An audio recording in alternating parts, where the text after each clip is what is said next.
Welcome everybody to another edition of our now becoming series of talks about ships in general, but more specifically about ocean liners, the great passenger ships that used to rule the seas.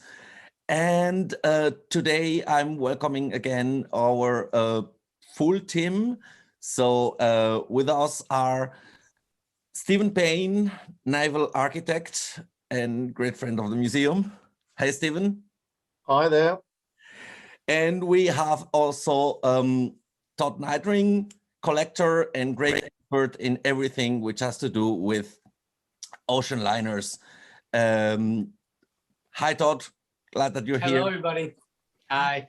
And we have also Aureliano Mazzella, which is the deputy captain of the Queen Mary II.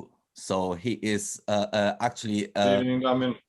Good evening, Marcelo. And today, I'm especially glad that Marcelo could join us from the beginning, that he's having a good connection today, because we are going to be speaking about the ship you see in my green screen background, because I'm still in the home office. The ship you see in the back, well, this is a miniature of the Italian ocean liner Rex. You can see the name there. Beautiful miniature made by the CSC workshop here in Hamburg. It's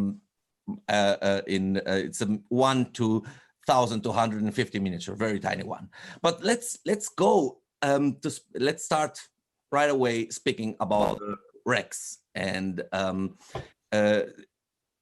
so I think that the first question will go to Todd. And we always say here that there is not such thing as a ship without an interesting history. So everything is special. Every ship is special. But Todd, why is, because I know you are a big fan of this ship, you like it a lot. So what makes the Rex stand out from other ocean liners? What's special about this ship? Yeah, well, I think that ship personified like the romance of Italy, the entire country, the idea of it, and what they stand for and what they excel at. You know, the ship has this like handcrafted quality to it. It was, you know, very luxurious in a grand manner. It was open. It was, you know, very like part of the environment that it existed in. It wasn't closed off like the North Atlantic ships. And it was just like the spirit of Italy at sea. It was Italy's first, you know, major step. It was made them a world-class merchant marine power when they came out with the superliner, even before it, you know, won the Blue Riband. You know, like yeah, people always talk about, and Maurizio was the first one to bring this up. You know, the scene in Fellini's movie Amarcord, where the entire village goes out on their boats at night to see the Rex all lit up, passing, and it's boom, and everybody's, you know, waving and joyful. And it was like the whole Italian nation, you know, just loved this ship. And, you know, I've always noticed that even when I wasn't so fond of the ship, that Italians were nuts about her. They just, you know, really are proud of her, and they really care about the ship. Can you, okay, all right, can you confirm that, Aureliano, you being Italian? Oh, definitely, yes. I think Todd is spot on, and the movie Amarcord, Fellini definitely makes a point to make sure the Rex is, it takes at least 5 or 10 minutes of that movie. Yes, especially it's in between the wars. So after the First World War, there was a slight cloud of disappointment, even though we didn't lose completely.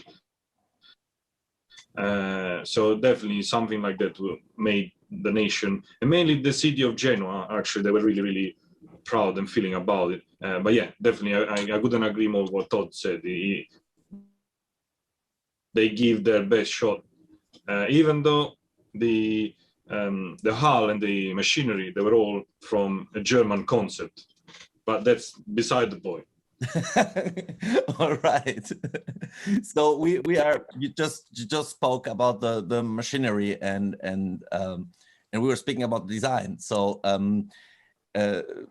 Stephen, what could you say about the technical aspect of this ship, about the the way she was built? Well, she's a very interesting ship. A lot of people speculate that there was cooperation between her builders and the builders of the Bremen, because there's a lot of features from the Bremen that was used in the wrecks, including a very unusual type of rudder called the Ertz rudder, which is a sort of split twisted type rudder, which not many passenger ships had. Bremen had it, the wrecks had it. The wrecks also had a bulbous bow, just like the Bremen did as well. So the similarities, and also the way the hull plates were joined together, where the butts were arranged in such a way to reduce the resistance as far as possible. That was also done on the Bremen. So it seems that there's some very big similarities there between the two ships. But for me, the biggest thing is the fuel consumptions of the two ships if we compare the wrecks and the Bremen, because there's this fantastic book, and it's by a marine engineer. It's called The Power of the Great Liners, by Dennis Griffiths. And in it, he says that the Bremen used 0.74 pounds of fuel per shaft horsepower per hour. But the wrecks only needed 0.59. So you've got 7.4 for the Bremen and 5.9 for the wrecks. So the wrecks was much more efficient with her machinery installation than the Bremen. And I find that very interesting. Mm-hmm. All right. All right. So, do you know, or maybe Aureliano knows more about this, about the, so we have spoken a little bit about the background and the situation in Italy after World War I, and there was of course this situation that took place in many countries in Europe that actually helped build up fascism as a system, and the Rex was, to my knowledge, a project that the state, the fascist regime in Italy, took good care of. So there was a big interest from the state to have this ship built, also to improve the image of the country internationally. Yeah. Is someone? Yeah. So there was. It was. How far can we say that the construction of the Rex was a matter of state, or was it a private initiative? Can any one of you say something about this, about how it came to that the ship was built? If I may just chip in on the few things that I managed to get hold of and within my homework. I think definitely yes.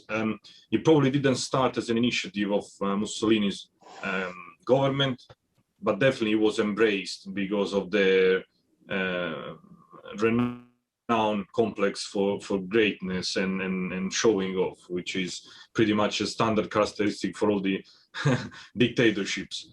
So, but the project, I think, it almost became a natural escalation from between the most industrialized states, obviously Germany, France later on, and United Kingdom, that were already in the race for the biggest and the faster already early on. And obviously Mussolini didn't want to be anywhere behind.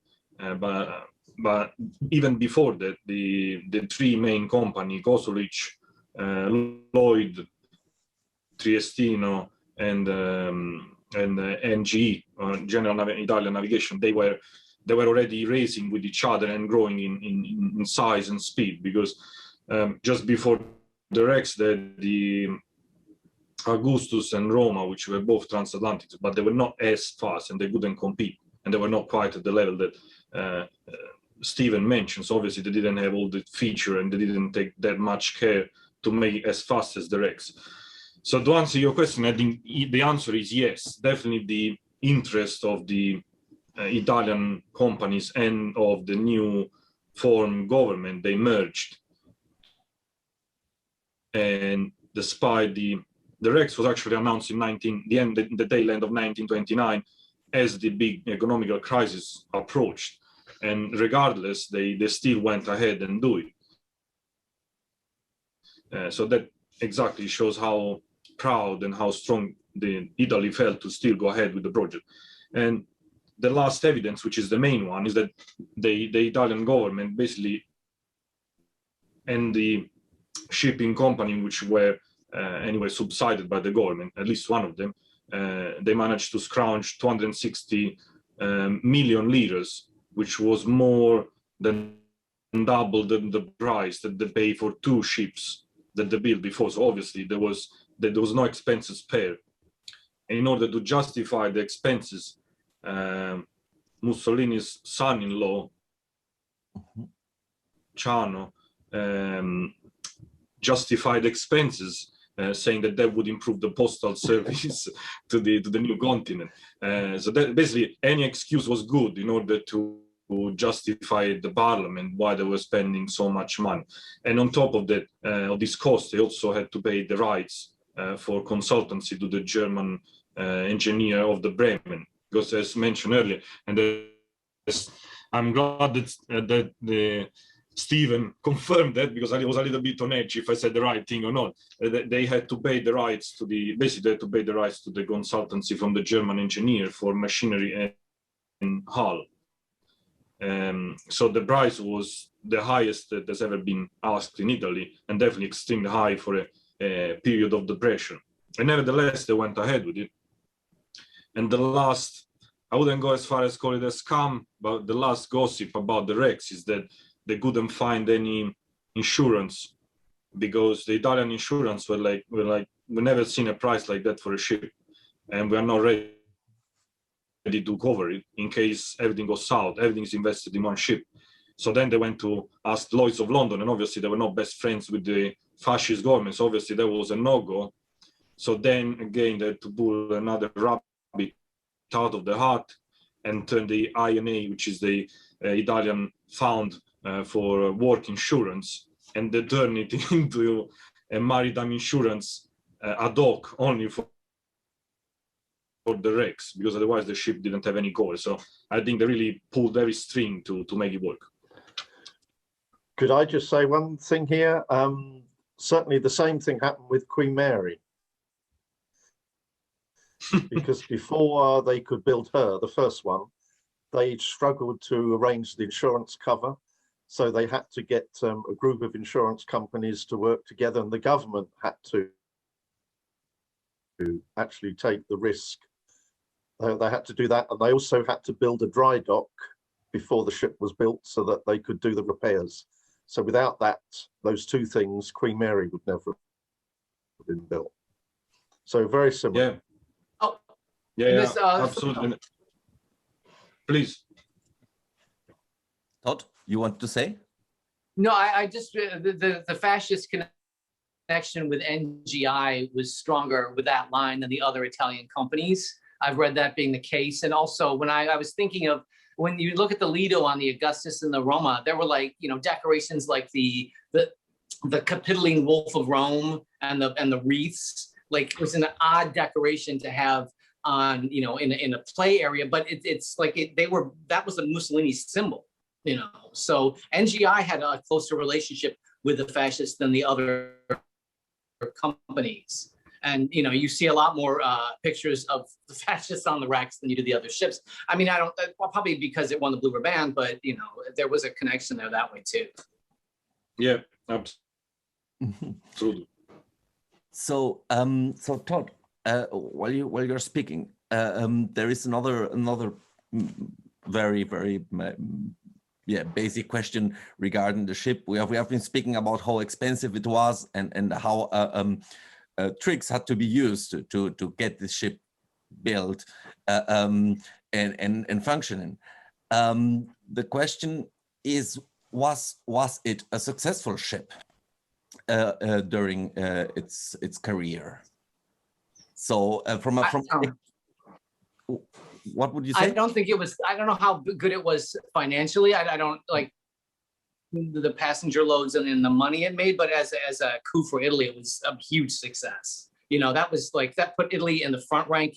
If you read constant news stories about the Rex, she was always in the news. She was a symbol of like the top luxury on the Atlantic. She, you know, Italy is in the United States, especially at that time, Italians were, you know, looked down on. They were considered, you know, this, you know, kind of avarice country. They were, you know, it's a terrible thing, but, you know, the Rex brought them, you know, the huge amount of pride and really proved to the world what Italy could do. I think it was a success, you know, tremendously in that regard. All right. Do you, Stephen, because I know you also have looked at so you have also calculated the financial success of a ship before you build it. Do you have any insight on the financial success or not of the Rex in itself? Not specifically Rex, but what I do know is that the only one, or the only ship of state from the 1930s that made a profit without a government subsidy was the Queen Mary. So the Normandy, the Rex, the Bremen, all those ships needed government subsidy to cover their costs.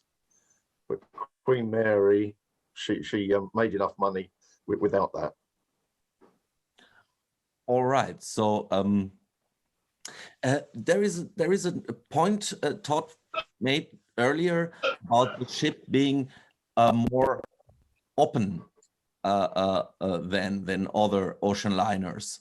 It was nevertheless a ship planned for the North Atlantic line, which is not the line with the best weather ever. What were you meaning about this openness of the ship, and so what does it meant, and how does it compare to the British or the French liners or the German liners of the time? Well, I'm reminded of the crew of the Rex referred to the Conte di Savoia as the Austro-Hungarian fortress, because it was like built up and it was powerful in that way. And the Rex wasn't weak; it could take the North Atlantic. It dealt with ship, but it was the front, the bridge front. It's like terrace after terrace. That's who had that. That's a very widely terraced bridge front, and then the open top, and then the Lido and back. It was like open to the sea. That was part of its appeal, its allure, and you know, that is another Italian innovation that, you know, it's, I think a good reason why they're still in business today is, you know, that went right into the cruise industry. It became the ship as a destination itself. You know, it's a pleasure to go on it, as opposed to, you know, the North Atlantic. The more northerly routes were rougher, and you know, you had to close it off, and you wanted to, like, people not thinking that they were at sea. You did not want them to think that they wanted to go out and have a swim outside or that kind of thing. So in that regard, I think that's why she was, I think of her as being open to the air and the environment. And with the bridge front, again, like when the ship was pulling out in New York, you had like an opera stage or something. It was like the passengers could crowd on that openly and walk around. It was very beautiful and wide, and she was out, you know, open to the sky in that regard, I think. Mm-hmm. That's interesting. So what you just meant about the ship being, so if I understood you well, the ship was actually built maybe more like a cruise ship than the more classical liners. Am I wrong there, or? Well, I think the innovations that the Italians did made it were like a step towards like cruising. It made that a next kind of, you know, thing to do after the ships couldn't really cross the Atlantic profitably anymore. It was like a cruise ship. It certainly wasn't the same aimless kind of, you know, mindless thing.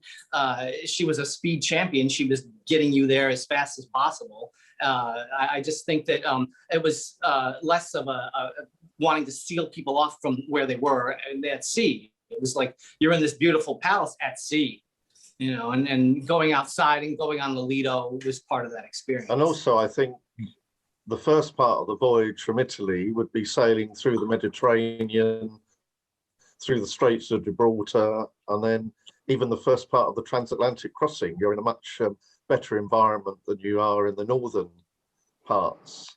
I'm sure our deputy captain will have comments on that. No, definitely. No, you start at the lower latitude, and until probably 3-4 days, you're not close to the great circle of the British liner. So yeah, absolutely. You probably miss at least, let's say, three out of 4 low pressure that we go through every summer, every crossing. Yeah, absolutely. All right. Let's speak heritage, or like the what did the wrecks, we already pointed a little bit, but how did the design of the wrecks, which was in several points quite unique, influence the construction of passenger ships in general and other ocean liners after World War II? Was there some aspect, you would say, that the wrecks really gave to shipbuilding in general?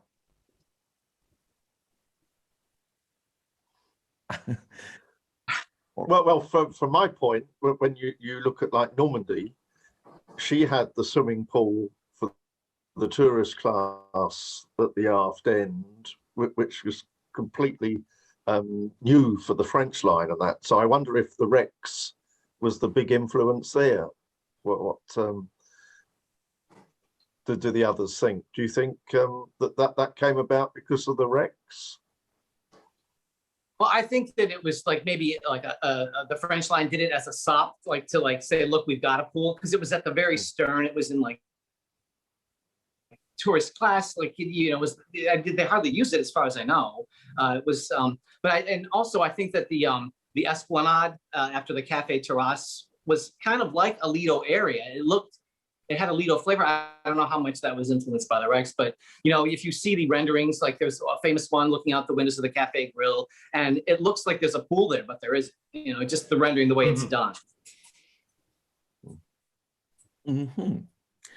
And Aureliano, so we actually choose the wrecks because it was for Todd and also, but also for you, more or less the first ship that came to mind. So how is the legend of the wrecks from an Italian perspective living on today? So is it still some kind of cultural icon, or have people forgot about the ship with the years?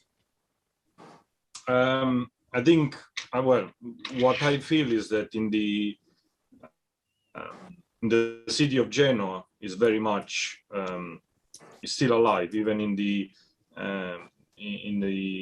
I hope in the younger generation than I am, because obviously that was her home port, her port of registration. The terminal where she used to go is still there, Ponte Doria. So I think it's very strongly felt. The shipyard, which is now Fincantieri in Sestri Ponente, is still there. So the connections, the territorial connections are still there.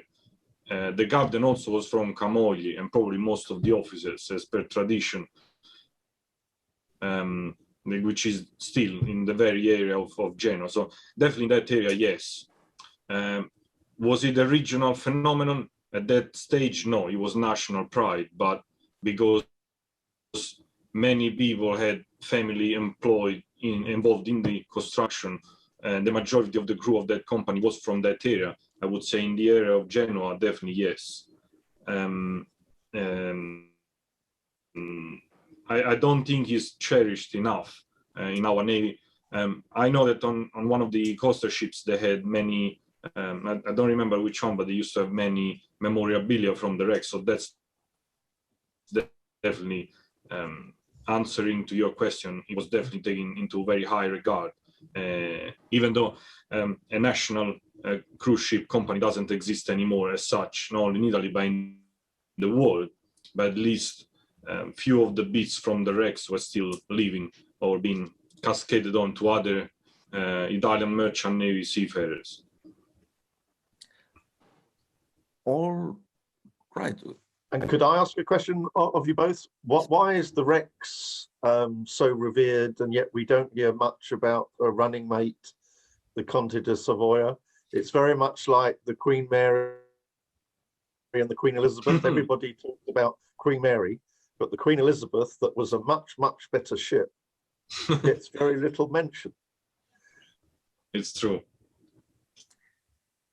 From my side, I think, and it's obviously the quest of speed and also the effort that went into it. Conte di Savoia is a little bit, I wouldn't say a boring name, but it's a little bit like, it's a given that it has been called like that because obviously Savoia was the royal family. Even Rex, even starting from the name, it came a little bit like from a contest that is used nowadays by other cruise ship lines which shall remain nameless, based in America, that they throw online the contest of how the people would like the ship to be called. And they did exactly the same with the Rex. And in fact, was a philosopher, teacher of Latin that won the contest by finding this name, which means king in Latin, but it's the shortest and more meaningful. So I think just starting from the name, and then Todd knows about, I'm sure, tons more than I do about the feature inside, but the effort and the spotlight was on the Rex, including, but not limited to the speed. I seem to understand that the Conte di Savoia had better features and more technology advanced, like the gyroscopic stabilizer, for example. That was crazy. And apparently the Rex was awful in rolling. She had very big angle of roll, but still was the ship that was the chosen one to be the most famous and successful. So I think it's by default. She already made history by the time I got there, and I got to like. And Conte di Savoia was a little bit the unloved child, but she was just as a good ship. Can I say something? Please. It has to be like most liner buffs that I know prefer the Conte di Savoia because her design was more coherent, like together and more modern, and her interiors were very much more imaginative as far as the keeping with the times than the Rexes were, which were very, very posh. The thing about the Rex is she was like super luxurious and it was a wonderful experience. And the Conte di Savoia had these really remarkable, Gustavo Pulitzer interiors, the bar with the planet ceiling and the library and things like that, and Pulitzer is a designer that's still revered today. He's considered a modern icon. So I think that the Savoia was a much more advanced ship, and I have people I know that think she's more beautiful than the Normandy. And then she had the floor-to-ceiling promenade windows, which that was a big first. I think she was exquisite. I think she was a very, very beautiful ship. All right. So, well, the story of the ship, of course, ended tragically, like most liners in World War II and World War I. It's always actually, before I really knew much about maritime history, every time I started, so when I started working at the museum, every time I started reading about one of these great ships, comes the war, and well, the Rex was bombed by a British air raid and sunk, and was scuttled, not scuttled, scrapped after the war. I think until 48 it took to scrap it, if I remember well the dates. But well, there are people building miniatures like the one behind me, which is the museum, and there are people remembering the ship, like in a especially fond way, like we have Todd and Aureliano here to give this example, both from Italy and from New York. So by any means a memorable ship. And I don't know if any one of you have something else they want to share about the ship today. From my side, just from the seamanship point of view, it wasn't an easy berth for what I read, but please correct me if I'm wrong. So when they did the actual sea trial, they only fired 10 out of 12 boilers. So they really didn't know leadership what was the actual potential of the vessel. I think they reached 28.2 the maximum with 10 out of 12 boilers. So and obviously tickets were already sold. They were very much on a countdown. So until they actually start going back and forth the Atlantic, they didn't know what was the real potential of the ship. And even to get to the Blue Riband, it took about a year of service. And the first crossing, it was a close shave to a disaster because they only got to Gibraltar and they had contamination of seawater into the boilers. And they had to stop until they flew a technician from Genoa to Gibraltar. And they had many American passengers that were very keen to get back to the States. So they got annoyed very quickly and they changed to the Europa. There was shortly leaving from Cherbourg, I think. So even the beginning was a little bit stormy, and then slowly they managed to recover. But it took about a year for the captain to decide a serious shot at the record crossing. That's also very interesting. Yeah, we hadn't spoke about this maiden voyage, which was one of the quite a strange story for a maiden voyage. Having the ship actually have to stop due to technical problems. But well, as you said, the start was a little bit bumpy, but it finally proved to be the fastest ship on the North Atlantic line, which is not nothing. So something else to add, Todd, for example? Yeah, I would, regarding the Gibraltar incident, that was,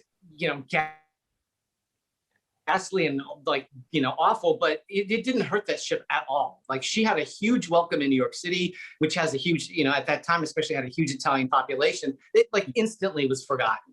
And the ship had a lot of goodwill from the start. I think she was really distinctive from the start. And that didn't really, if you look at the news reports, nobody really was like carrying on about how bad she was or what a terrible thing it was. It was just like, oh, the Rex had this accident. It's kind of terrible, but here, and it went right on. And then she won the Blue Riband, and it was all totally forgotten. All right. So since we are I think we are in a position to end the conversation in a very positive way, more positive than me speaking about the end of the ship, of course, before. So I would like to thank you all to have joined us from different places. So me, Hamburg, and Stephen is near Southampton, Todd is in New York, and Aureliano is aboard the Queen Mary 2. It's great to have had you again here, and we are probably going to do this again if you want and are ready, and we will be deciding which ship to do next. I think we could maybe do something that has to do with Hamburg next. and well, and maybe there will come a point where we also should do something about the liners from the US. There still is a magnificent ship that could probably be saved. The United States, I'm really crossing my fingers that this is going to work. But yeah, as I said, thank you very much for joining us today, and thank you for watching this. There was our first episode where we spoke about the Titanic, and then you can also watch this one. Is still online, and we also had a short episode, just me and Steven speaking about the Lusitania, kind of improvised story. But we will be back with more episodes, and we hope you enjoyed this one. So see you soon, everybody, and have a nice time. Bye. Thank you very much. Bye. Thank you.